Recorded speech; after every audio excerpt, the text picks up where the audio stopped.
Eskerrik asko, nik uste esan beharreko guztiek, esatik joala, bai nagusienak, bai esan guztu ematen zen askotan. Izan dudan sensazioa izan da, nabilen mundu honetan, ez dela ulertzen zer den egiten dudana. Baina ondo agirazik entzuten dudanean, benetan guztu da, ez da.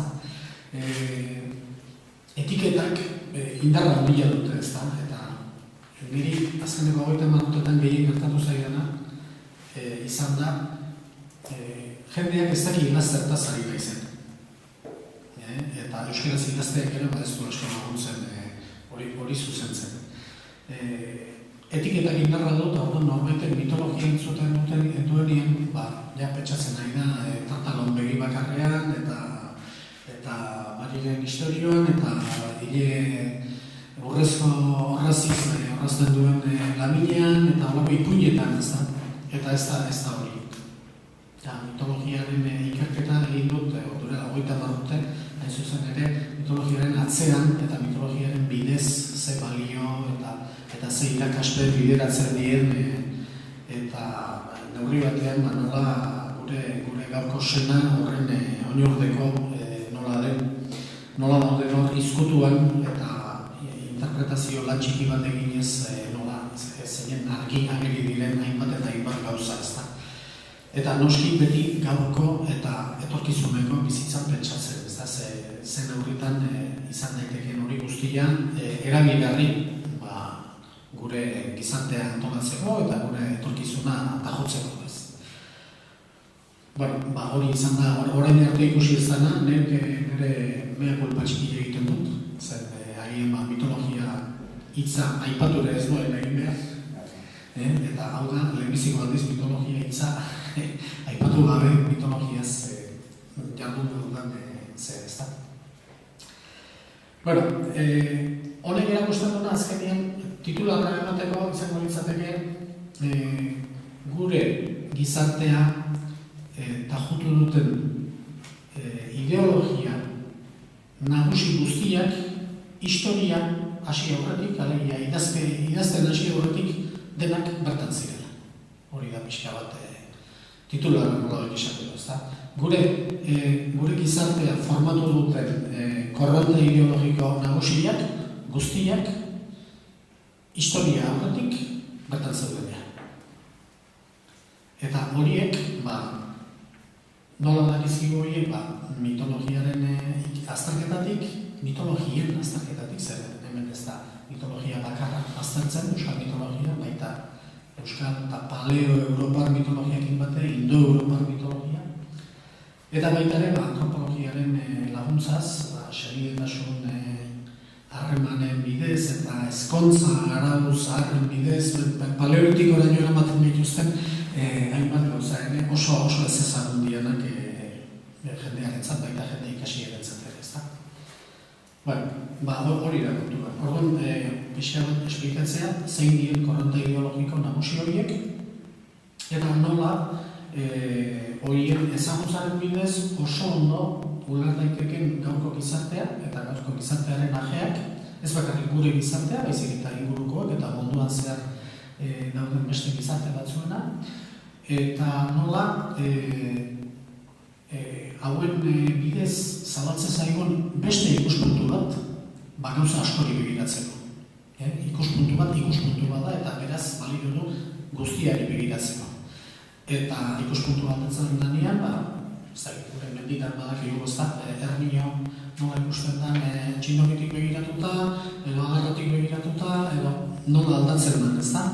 Berdin, ikuspuntu aldatzen dugunean gauzak beste moduan ikusten ditugu, eta lehen ikustezken dituen beste gauza batzuk ikusten ditugu.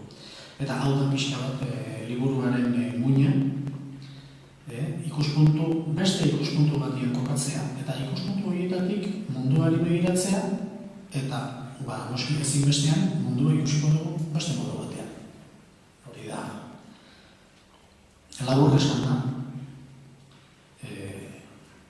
gero ez dakit pixka detalien sartuz lau zea horiek zein dien, lau korronte nagusi horiek zein dien, aipatzeko, bat izango litzake, lehena izango litzateke horrein dira zer izen eman, trantsitibitatea deitu, edo baina trantsitibitatea deitu beharko izen egokia, lehenbiziko aldi zentzuten duenak, ez du ezer ulertuko, nola baite. Paleolitiko garaian asmatzen da Eurasian norbaiten trantsitibitatea. Eta horrek zer esan nahi du? Esan nahi du nolabait gizartearen orokortasunaz kezka sortzea eta zintzotasuna gizartegintzaren ardatz jartzea. Zintzotasuna ez da pertsona batzuen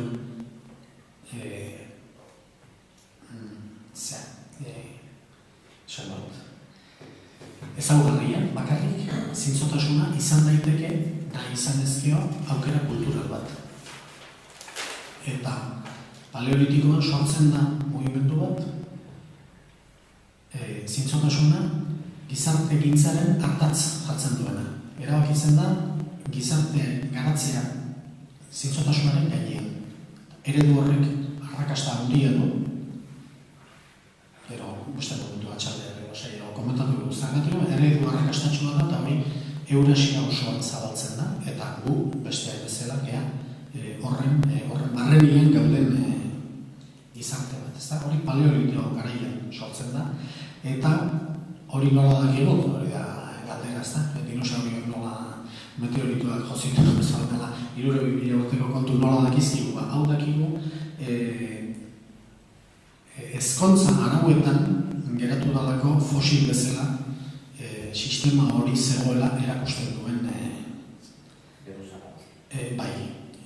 Ezkontza arauak, gertatzen da, ezkontza arauak ere oso entzun gabeko kontua dela, ez da? Gizarte guztietan duela 10.000 edo 10.000 urte arte munduko gizarte guztiak ezkontza arauak zituzten. Hori zen gizartea antolatzeko modua, eta hori zen gizartea gizarte horren politika gintza. Ez zen famili kontua, gizarte gintza kontua zen.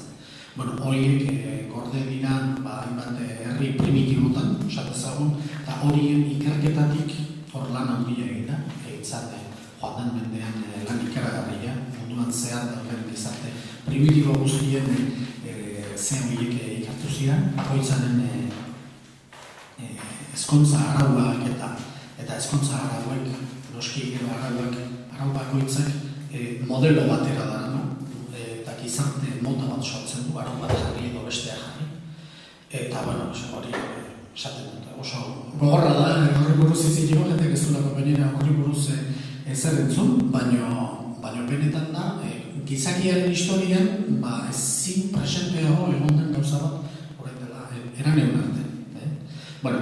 Horien ikerketatik ikusten da, zintzotasuna ezinbesteko egiten duen eredu bat zabaldu zara, hori liburuen esplikatzen da. Bigarren geruza bat da, neolitikoa eta nekazaritzaren sorrera, neolitikoan gertatzen da nekazaritzaren sorrera. Horrek ekartzen du, gizakiak bere burua naturatik kanpo jartzea lehen aldiz. Izako da, segura asko, gizakiaren historian zehar aldaketa ideologikorik handiena.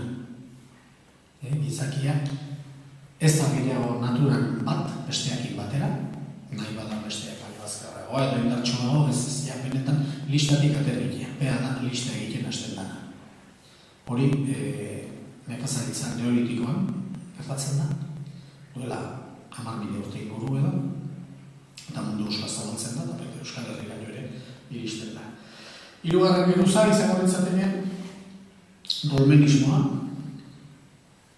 Dolmenismoa gutxi gorabehera duela 6.000 eta 7.000 urte bitxi gabe, 7.000 urte eskaz. Europan osatzen da beste korronte ideologikoa, lana kontzeptua asmatzen duena, eta gizakiek lanean jartzen behituna, betiako. Hori hirugarrena, dolmenismoa, Eta laugarrena indoeuropar zibilizazioa. Indoeuropar zibilizazioa, liburuan esplikatzen da bezala, alien zibilizazio bat izenaren jartzen ez dakigulako. Indoeuroparrak dira, hasi Indiatik eta Germaniarrak eta Latindarrak, Erromanoak eta imperioan eta konkistan eta errebetzan eta gerra bezalako ekarpenak egiten dizkigu zibilizazioa.